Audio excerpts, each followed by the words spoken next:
The morning sun beat down mercilessly on the airfield tarmac, as Senior Airman Sarah Martinez wiped the sweat from her forehead with the back of her gloved hand. The heat waves shimmered off the concrete, creating a dance of distorted images in the distance. She had been loading ammunition onto Apache helicopters for 3 years now, but the desert heat of Kandahar airfield never got easier to bear. Sarah moved with practiced efficiency around the massive AH-64 Apache, her boots making soft thuds against the metal maintenance platform. The helicopter loomed above her like a mechanical predator, its sleek body painted in desert camouflage that helped it blend into the harsh Afghan landscape. She knew every bolt, every panel, every weapon system on these machines. They were her responsibility, and she took that duty seriously. The ammunition she was loading today was different from the usual training rounds. These were live 30mm high-explosive rounds destined for a mission that evening. Each shell was roughly the size of a small bottle, but packed enough explosive power to destroy an armored vehicle. Sarah handled them with the reverence they deserved, checking each round for damage before sliding them into the helicopter's ammunition bay. Her team worked silently around her. There was Johnson, a lanky kid from Ohio who never stopped talking during downtime but became focused and quiet during loading operations. Martinez from Texas, who shared her last name but no family connection, moved spare parts and tools with mechanical precision. And then there was Thompson, the team leader who watched everything with eagle eyes, ensuring no safety protocols were overlooked. The work was physically demanding. Each ammunition canister weighed nearly 40 pounds, and a full load meant handling dozens of them. Sarah's shoulders ached, but she pushed through the discomfort. Lives depended on these helicopters being properly armed and maintained. Pilots trusted her work implicitly, knowing that when they squeezed the trigger in combat, the weapons would fire exactly as intended. As she reached for another canister, Sarah felt her uniform shirt ride up slightly. The fabric had become damp with perspiration, clinging uncomfortably to her skin. She quickly adjusted it, ensuring her appearance remained professional. Military standards were strict about uniform presentation, even in combat zones where practicality often trumped appearance. The Apache she was working on belonged to Captain Jake Hawk Morrison, one of the most respected pilots in the squadron. Sarah had loaded his aircraft dozens of times over the past 6 months. He was known for his calm demeanor under pressure and his ability to bring his helicopter and crew home safely from the most dangerous missions. Other pilots sought his advice, and ground crews like Sarah felt honored to support his flights. Morrison had a reputation for treating support personnel with respect. Unlike some pilots who barely acknowledged the existence of maintenance crews, he always took time to inspect his aircraft personally before flights. He would walk around the helicopter, checking panels, testing controls, and often thanking the ground crew for their work. It was a small gesture, but it meant everything to people like Sarah who worked long hours in difficult conditions. The sound of approaching footsteps broke Sarah's concentration. She looked up to see Captain Morrison walking toward his helicopter, flight suit unzipped at the neck, helmet bag slung over his shoulder. He moved with the confident stride of someone comfortable in his environment, someone who had faced danger countless times and emerged victorious. "Morning, Martinez," Morrison called out as he approached. His voice carried easily across the tarmac, despite the ambient noise of aircraft engines and ground equipment. "How's my bird looking today?" Sarah straightened up, wiping her hands on a clean rag. "All systems green, sir. Just finishing up the ammunition load. She'll be ready for your mission brief in 20 minutes. Morrison nodded approvingly. He began his customary walk-around inspection, running his hands along control surfaces, checking for loose panels or damaged components. Sarah watched him work, impressed as always by his thoroughness. Many pilots relied entirely on maintenance reports, but Morrison believed in seeing things for himself. The heat continued to intensify as the morning progressed. Sarah could feel perspiration trickling down her back, and she knew her shirt was becoming increasingly damp. The physical exertion of loading heavy ammunition in extreme temperatures was taking its toll, but she maintained her professional demeanor. Complaining about heat was considered unprofessional in a combat zone, where everyone faced the same harsh conditions. Other aircraft were being prepared around them. The airfield hummed with activity as dozens of helicopters and fixed-wing aircraft were serviced, loaded, and prepared for various missions. Fuel trucks rumbled between aircraft, their drivers navigating carefully around ground crews and equipment. Radio chatter filled the air as tower controllers coordinated the complex dance of military aviation operations. Sarah took pride in being part of this machine. Every person on the airfield had a crucial role to play in the larger mission of supporting ground forces scattered across Afghanistan. Her ammunition loading might seem routine, but she knew that properly armed helicopters could mean the difference between life and death for soldiers in contact with enemy forces. She secured the last ammunition canister and prepared to close the helicopter's weapon bay, Sarah felt a sense of satisfaction. Another aircraft properly prepared, another step toward mission success. She gathered her tools and prepared to move on to the next helicopter in the maintenance schedule. The morning had started like any other, with familiar routines and procedures that had become second nature. Sarah had no way of knowing that this particular day would change everything, that a chance encounter was about to set in motion events that would alter the course of her military career forever. For now, she was simply a dedicated airman doing her job with skill and professionalism, unaware that she was about to become the center of attention in ways she never could have imagined. Captain Morrison continued his inspection with methodical precision, checking every accessible component of his Apache helicopter. Sarah watched him work while organizing her tools and preparing to close the ammunition bay. She had always admired his attention to detail and the way he treated his aircraft like a trusted partner rather than just a machine. The temperature on the tarmac was climbing toward the day's peak, and Sarah felt another trickle of sweat run down her spine. Her uniform shirt was becoming increasingly uncomfortable, clinging to her skin in the oppressive heat. She reached behind her back to adjust the fabric, trying to get some air circulation without compromising her professional appearance. As she stretched to reach a particularly stubborn fold in her shirt, the fabric pulled up higher than she intended. The movement revealed a portion of her lower back that was normally covered by her uniform. Sarah quickly pulled the shirt back down, but not before Morrison, who had been checking the helicopter's tail rotor assembly nearby, caught a glimpse of something unexpected. Morrison froze mid-motion, his hand still extended toward a control surface he had been examining. His eyes remained fixed on the spot where Sarah's shirt had briefly lifted.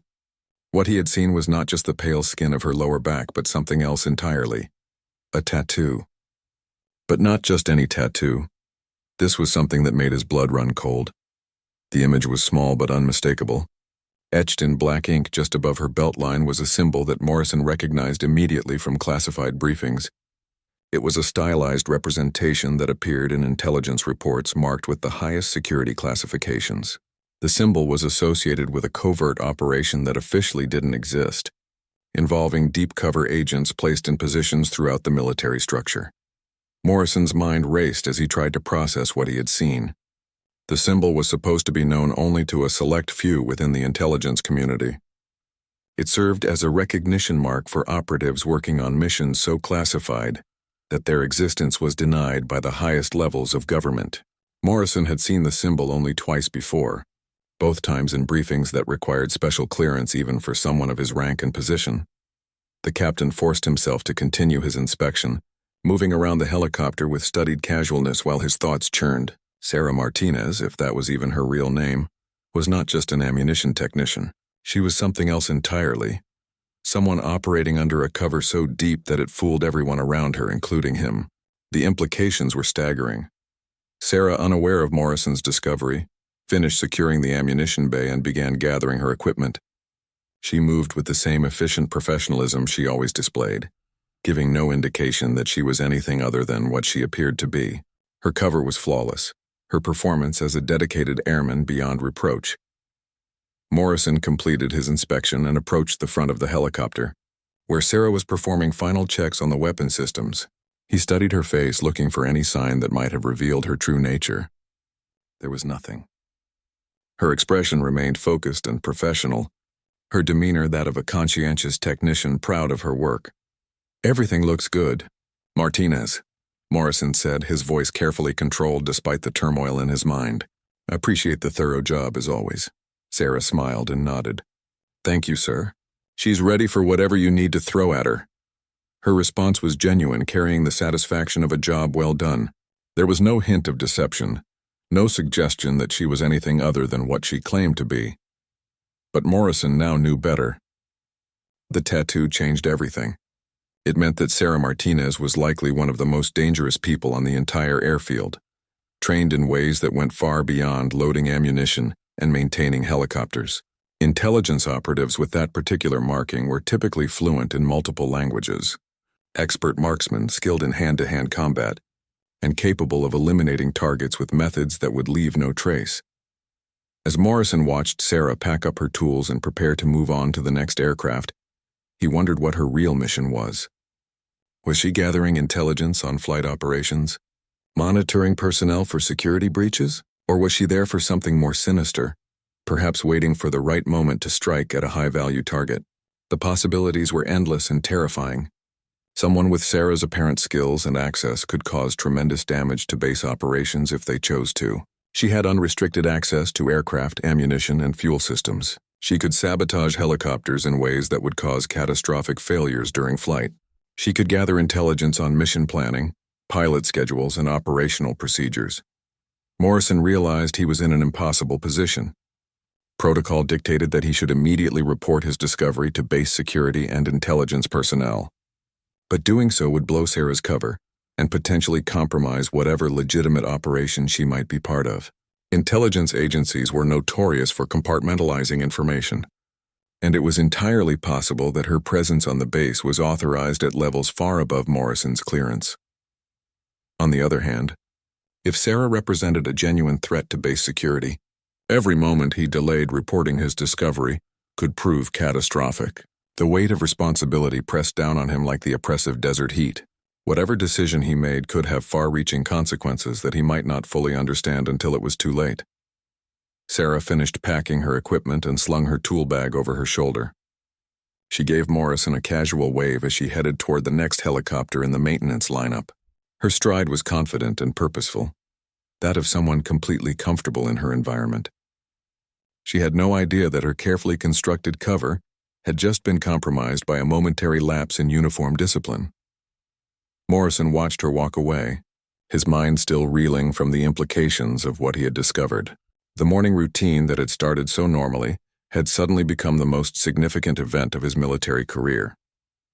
He stood alone next to his helicopter, knowing that the decisions he made in the next few hours could change everything for himself, for Sarah, and potentially for the entire base. Morrison stood motionless beside his helicopter for several minutes after Sarah walked away, his mind struggling to process the enormity of what he had discovered. The desert sun continued its relentless assault, but he barely noticed the heat. Every intelligence briefing he had ever attended suddenly took on new significance as he tried to remember every detail about operatives with that particular tattoo marking. The symbol was linked to Operation Shadowline, a program so classified that most people with top-secret clearance had never heard of it. Morrison himself had learned about it only because of a special assignment 2 years earlier that required him to transport intelligence personnel to remote locations. The briefing officer had shown him the symbol once, emphasizing that anyone bearing it was to be treated with absolute discretion and given whatever assistance they required. No questions asked, but that briefing had never covered what to do if you discovered someone's identity accidentally. The protocols were designed around planned interactions, not chance discoveries that compromised an operative's cover. Morrison found himself in uncharted territory with no clear guidance on the proper course of action. He forced himself to move, completing the remainder of his pre-flight checks with mechanical precision, while his thoughts raced. Every few minutes he found his eyes searching the tarmac for Sarah's distinctive figure as she worked her way through the aircraft maintenance schedule. She moved with the same efficiency and professionalism she had always displayed, giving no indication that anything had changed. Morrison's radio crackled to life, interrupting his troubled thoughts. Hawk 27, this is operations. Your mission brief has been moved up to 1400 hours. Acknowledge. Operations. Hawk 27 copies. Mission brief at 1400 hours. Morrison responded automatically, though his mind was elsewhere. The accelerated timeline meant he had less time to decide what to do about Sarah. Part of him was relieved. The sooner he left the base, the longer he could delay making a decision that might have catastrophic consequences. As Morrison prepared to leave his helicopter and head for the operations center, he noticed someone approaching across the tarmac. It was Lieutenant Colonel Rebecca Hayes, the base intelligence officer. Hayes was known for her sharp mind and no-nonsense approach to security matters. She walked with purpose, her eyes scanning the flight line with professional interest. Morrison felt his pulse quicken. Was Hayes here because she already knew about Sarah? Had someone else discovered the operative's identity? Or was this just a routine visit to the flight line? There was no way to know without revealing what he had learned, and Morrison wasn't ready to make that commitment yet. "Captain Morrison," Hayes called out as she approached, "I need to speak with you about your mission tonight.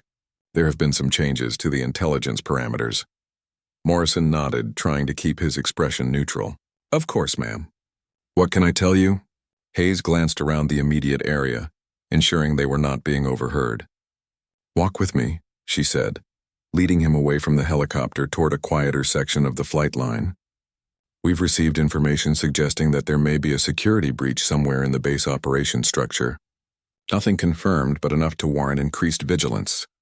The words hit Morrison like a physical blow. His discovery of Sarah's true identity suddenly took on even greater significance. Was she the security breach Hayes was investigating, or was there another threat entirely? One that made Sarah's presence even more crucial to uncover. "What kind of breach are we talking about, ma'am?" Morrison asked carefully.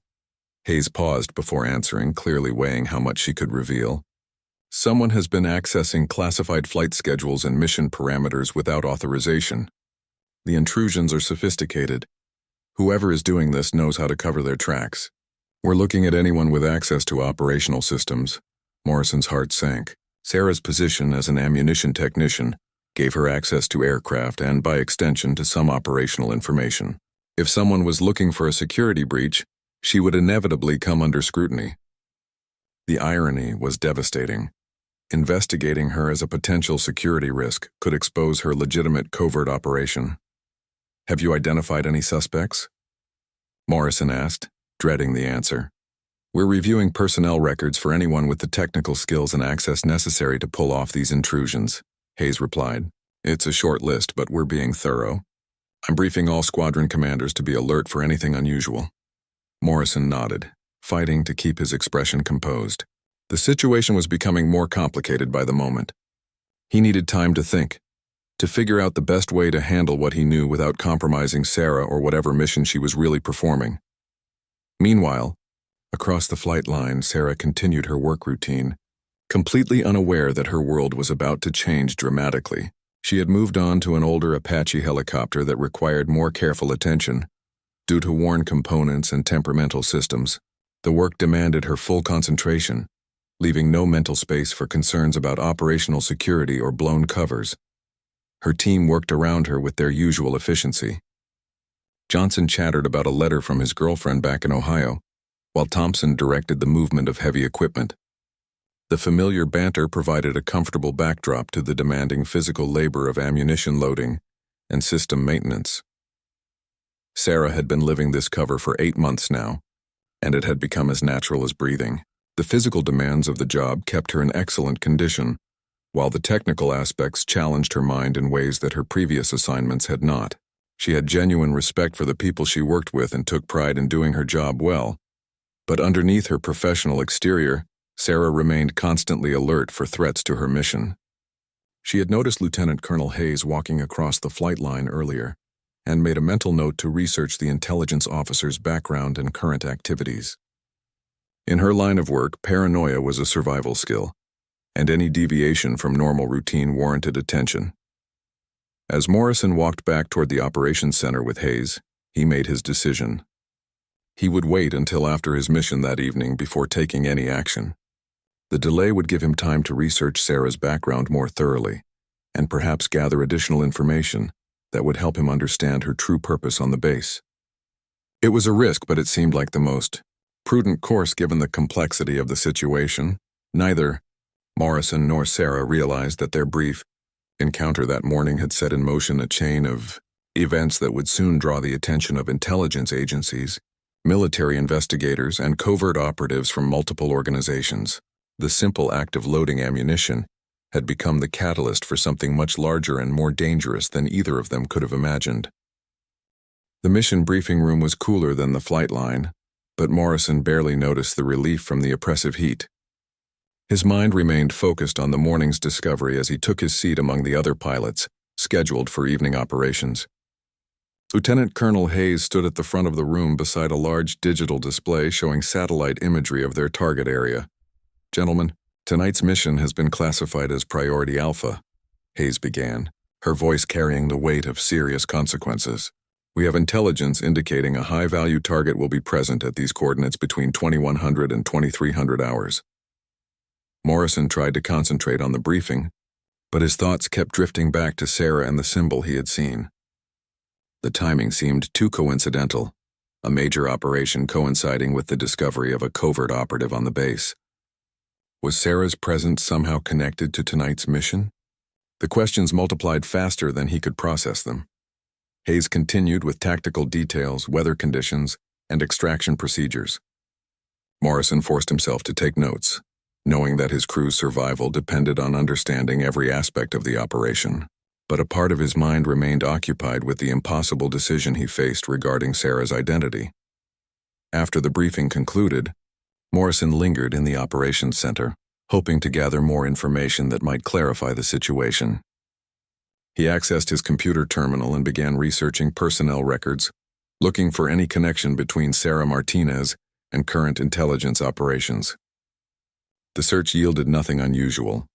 Her record showed a standard enlistment, appropriate training credentials, and exemplary performance evaluations. But Morrison now knew that surface records meant nothing when dealing with deep cover operatives. Sarah's entire documented history could be fabricated, designed to withstand exactly this type of scrutiny. The realization made him feel helpless and frustrated. Every piece of information he could access through normal channels was potentially false. As Morrison prepared to leave the operations center, his secure phone buzzed with an encrypted message. The text was brief and seemingly routine, a reminder about updated safety protocols for ammunition handling. But something about the timing and phrasing felt wrong. Morrison read the message 3 times before deleting it, a growing sense of unease settling in his stomach. Meanwhile, Sarah was finishing her work shift and preparing for the evening maintenance rotation. The base operated around the clock, and helicopter maintenance never stopped. As she gathered her tools and prepared to hand over responsibilities to the night crew, she noticed an unusual amount of activity around the intelligence center. Several vehicles she didn't recognize were parked outside the building, and personnel in civilian clothes were entering and leaving with unusual frequency. Sarah made mental notes about license plates, faces, and patterns of movement. Her training had taught her to notice everything, and this level of activity suggested something significant was happening. During her dinner break, Sarah casually mentioned the increased activity to Johnson, who had a talent for picking up base gossip. "Probably just another security inspection," he said between bites of reconstituted meatloaf. "We get those every few months. Bunch of people with clipboards pretending they understand how we do our jobs." But Sarah knew this was different. Security inspections followed predictable patterns, and this activity didn't match those protocols. Something else was happening. Something that made her instincts scream warnings about potential threats to her mission. After dinner, Sarah returned to her barracks room and activated her encrypted communication system. The device was disguised as a standard tablet computer, but it contained sophisticated transmission capabilities that allowed her to contact her handlers through secure channels. She composed a brief status report, noting the unusual activity and requesting guidance on whether her mission parameters had changed. The response came back within minutes. "Maintain current posture. No mission changes authorized. Report any direct threats immediately." The message was standard, but Sarah detected an undercurrent of tension in the formal language. Her handlers were concerned about something, even if they weren't sharing the details. Morrison spent the evening hours before his mission in restless preparation. He cleaned his weapons 3 times, checked his flight gear repeatedly, and reviewed the mission parameters until he had memorized every detail. But his real focus remained on Sarah and the terrible knowledge he carried. As darkness fell over the airfield, Morrison made his way to his helicopter for final pre-flight preparations. The evening air was cooler but still oppressive, and the flight line was illuminated by harsh artificial lighting that created stark shadows between aircraft. The atmosphere felt charged with tension, though Morrison couldn't tell if that was his imagination or a real change in the base's security posture. Sarah was working the night shift, Loading ammunition for a different set of helicopters scheduled for dawn missions, Morrison caught sight of her across the flight line, moving with the same professional efficiency she had always displayed. From a distance, she appeared to be exactly what she claimed to be, a dedicated airman doing her job with skill and pride. But Morrison now knew the truth beneath the surface, and that knowledge felt like a weight on his shoulders. Every moment he delayed making a decision about her identity could have consequences he couldn't predict. Yet every option available to him seemed fraught with dangers and potential catastrophes. As Morrison climbed into his helicopter and began the startup sequence, he made a silent promise to himself. After tonight's mission, he would find a way to approach Sarah directly and determine her true intentions. It was risky, but it seemed like the only way to resolve the situation without potentially destroying an important intelligence operation or compromising base security. The helicopter's engines wound up to operating speed, and Morrison felt the familiar vibration of the machine coming alive around him. Soon he would be airborne, focused on the dangerous mission ahead. But even as he prepared to face enemy fire and tactical challenges, part of his mind remained occupied with the greater mystery of Sarah Martinez and the classified symbol that had changed everything. Neither Morrison nor Sarah realized that their situation had already been noted by others. Intelligence officers were reviewing security footage, communication intercepts were being analyzed, and covert operatives were receiving new instructions that would bring additional complexity to an already dangerous situation. The morning's chance discovery had triggered a cascade of events that would soon involve agencies and individuals operating at the highest levels of national security.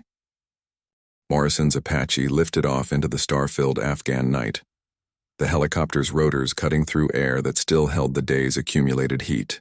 As the base fell away beneath him, Morrison tried to focus entirely on the mission ahead, but thoughts of Sarah and her secret identity continued to intrude on his concentration. The flight to the target area took 45 minutes across rugged terrain that looked like an alien landscape. In the green glow of his night vision equipment, Morrison flew in formation with two other helicopters, maintaining radio silence as they approached the coordinates where intelligence indicated their high-value target would appear.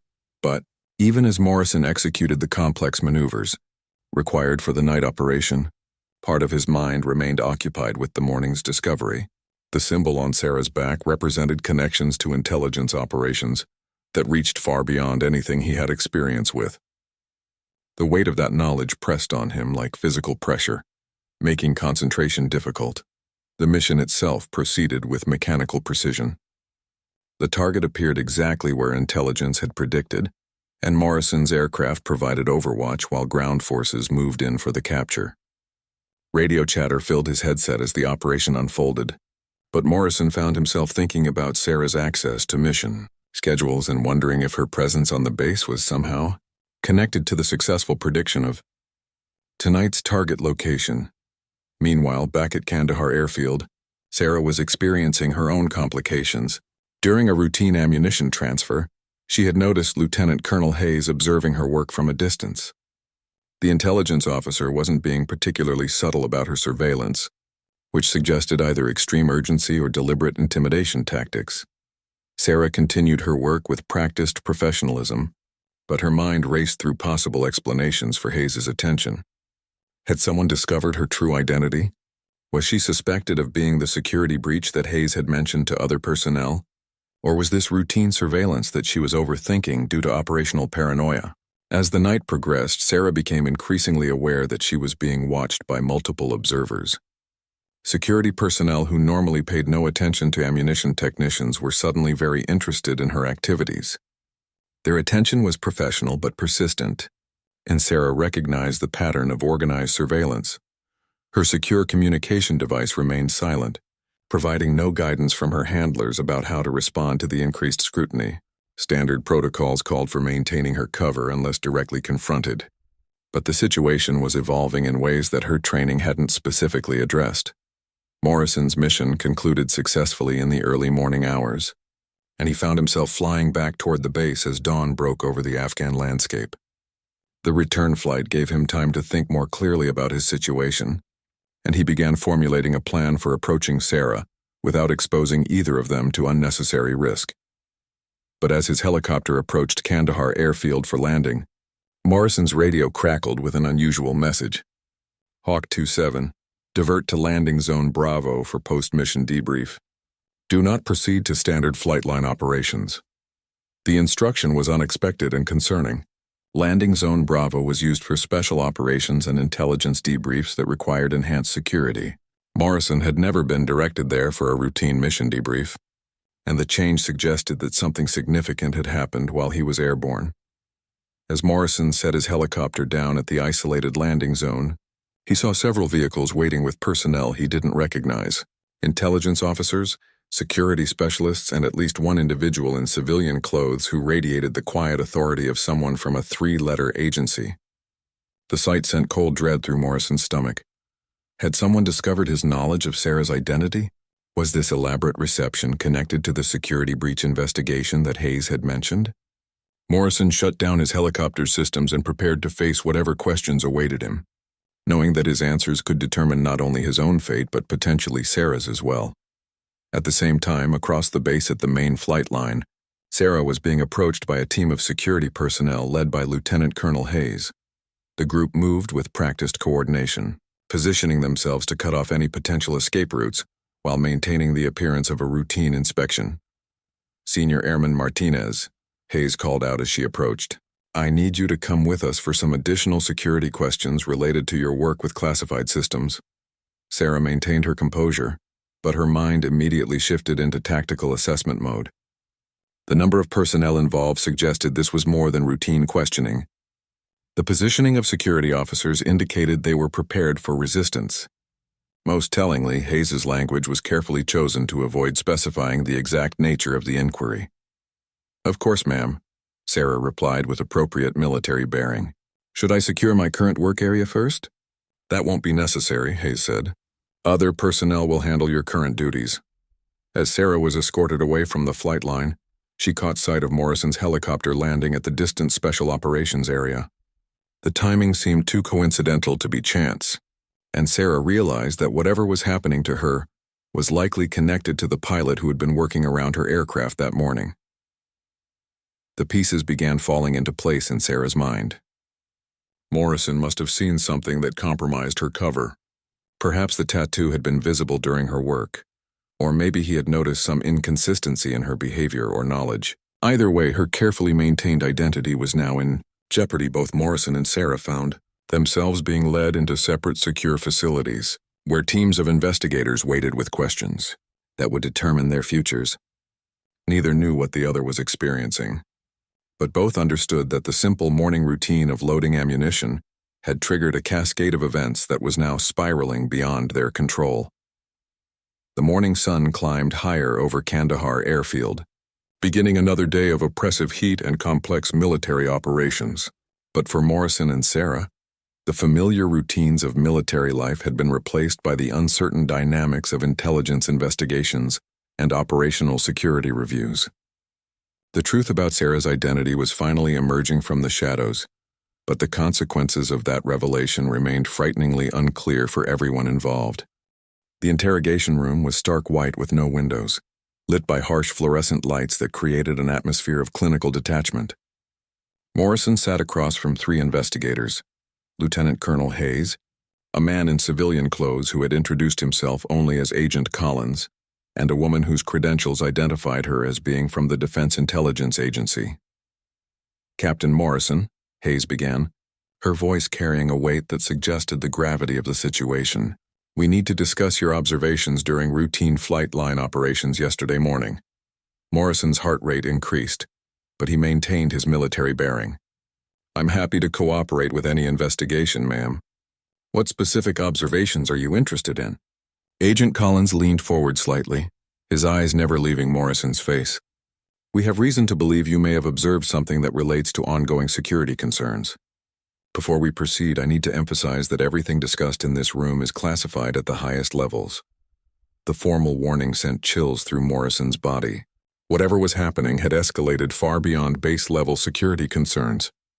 The presence of DIA personnel suggested that Sarah's operation, whatever it was, had national security implications that reached far beyond Afghanistan. We're particularly interested in your interactions with Senior Airman Sarah Martinez, the DIA agent said, consulting a tablet computer. You had extended contact with her during ammunition loading procedures yesterday morning. Morrison chose his words carefully. Airman Martinez has loaded ammunition for my aircraft many times over the past several months. Yesterday's interaction was routine and professional. Did you notice anything unusual about her appearance, behavior, or comments during that interaction? Hayes asked. This was the moment Morrison had been dreading. Lying to investigators would be a serious offense that could end his career and potentially land him in prison, but revealing what he had seen might compromise a legitimate intelligence operation and endanger Sarah's life. Define unusual, Morrison replied, buying time to think. Agent Collins exchanged glances with the DIA agent before responding. Any indication that Airman Martinez might not be who she appears to be? Any evidence suggesting specialized training beyond her listed qualifications? Any markings or identifiers that seemed inconsistent with her official role? The direct nature of the questions told Morrison that the investigators already knew about Sarah's true identity. They weren't fishing for information. They were testing whether Morrison would be truthful about what he had observed.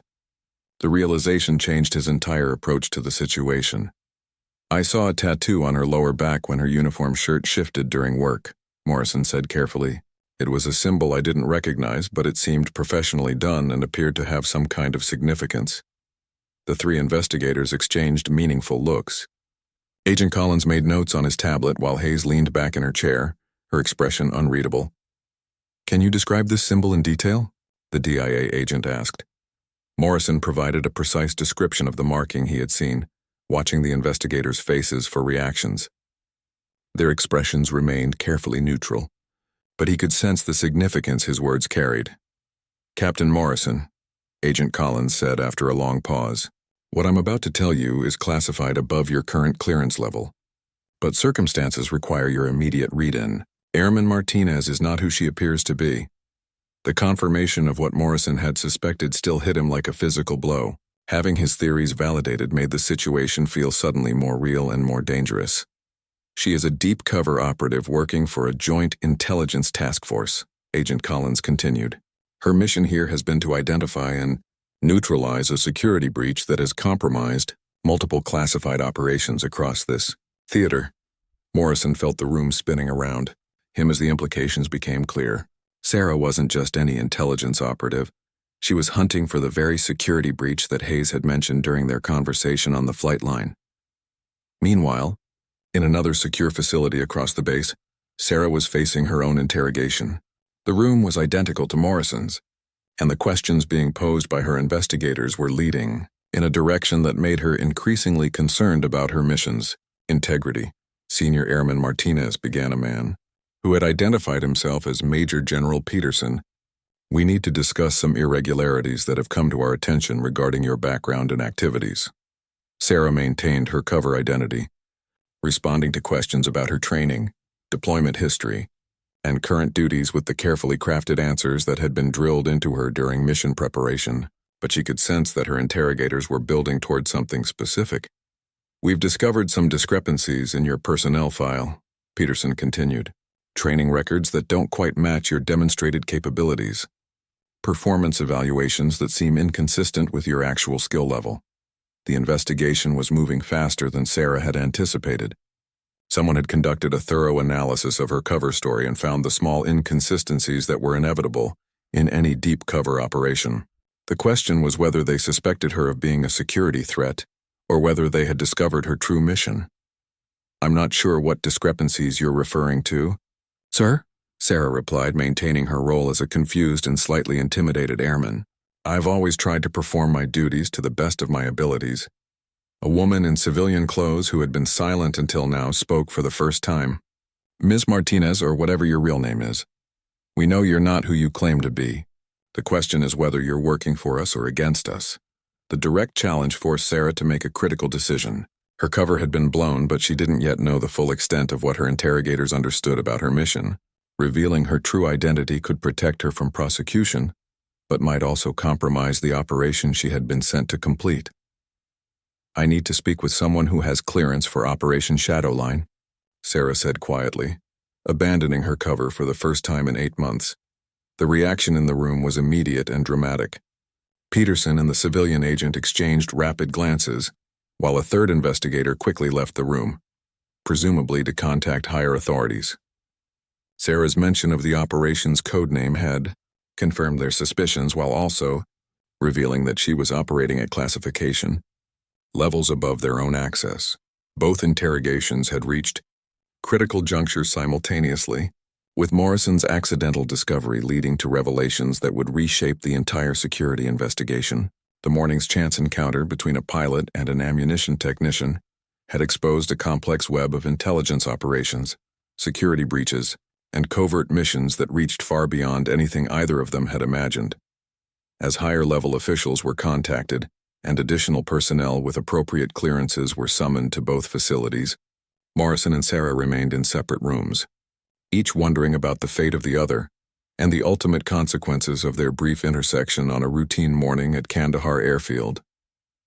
6 hours after the interrogations began, Morrison and Sarah found themselves in the same secure conference room for the first time since their encounter on the flight line.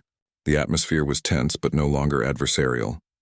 Present were Colonel James Hartford from Pentagon Intelligence, Agent Collins, Lieutenant Colonel Hayes, and 2 other officials whose credentials suggested involvement with the highest levels of national security operations. Colonel Hartford, a stern man with graying hair and the bearing of someone accustomed to handling complex situations, addressed them both directly. What we have here is an unprecedented situation that requires careful resolution. Captain Morrison, your accidental discovery of Agent Martinez's identity has created complications that reach far beyond this base. Sarah, whose real name they had learned was Agent Elena Vasquez, sat with the composed bearing of someone finally able to drop a long-maintained facade. 8 months of living as Sarah Martinez had required constant vigilance and performance, and the relief of being able to speak freely was evident in her relaxed posture. Agent Vasquez, Hartford continued, your mission here has been successful in ways that go beyond your original parameters. The security breach you were sent to investigate has been identified. But Captain Morrison's involvement has provided additional intelligence that changes our understanding of the entire situation. Morrison listened with growing amazement as the full scope of the operation was revealed to him. The security breach that had prompted Sarah's deployment was not the work of a single individual, but rather a sophisticated network that included personnel at multiple bases across the region. The unauthorized access to flight, schedules, and mission parameters was part of a larger intelligence-gathering operation that threatened ongoing military operations throughout Afghanistan. Captain Morrison's observation of Agent Vasquez's tattoo led us to accelerate our timeline, Agent Collins explained. We had planned to allow the security breach to continue for several more weeks while we gathered additional evidence. However, the risk of exposing Agent Vasquez forced us to move immediately. The previous night, while Morrison was conducting his mission and Sarah was being questioned, teams of investigators had simultaneously arrested 17 individuals across 4 different bases. The network included communications specialists, intelligence analysts, administrative personnel, and even 2 officers with significant operational access. The irony, Colonel Hartford said with what might have been the ghost of a smile, is that Agent Vasquez's cover was blown not by enemy action or operational failure, but by a uniform malfunction during routine duty. Sometimes the most carefully planned operations are undone by the smallest details. Sarah spoke for the first time since entering the room. What happens now? My cover identity is completely compromised, and I assume my mission here is complete. Your mission is indeed complete, and with considerable success, Hartford replied. The intelligence gathered during your 8 months here has dismantled a significant threat to operational security. As for your cover, we're working on a transfer scenario that will explain your departure without raising suspicions among base personnel. Morrison had been listening to the discussion with growing concern about his own role in the events. Sir, what are my obligations regarding what I've learned here today, and what happens to my security clearance after accidentally discovering a classified operation? Hartford turned his attention to Morrison with a serious expression. Captain, your actions throughout this situation have been exemplary. You discovered classified information accidentally, made reasonable decisions about how to handle that discovery, and cooperated fully with investigators when questioned. Rather than compromising your clearance, this incident has demonstrated that you can be trusted with sensitive information. Agent Collins opened a folder and removed several documents. In fact, Captain Morrison, we would like to offer you an opportunity to work more directly with intelligence operations. Your combination of operational experience, clearance level, and demonstrated discretion makes you an ideal candidate for pilot positions that support covert missions. The offer was unexpected and significant. Morrison had always focused on traditional military aviation roles, but the events of the past day had opened his eyes to the complex world of intelligence operations that existed parallel to conventional military activities. Elena, looked at Morrison with something approaching admiration. You handled an impossible situation about as well as anyone could have.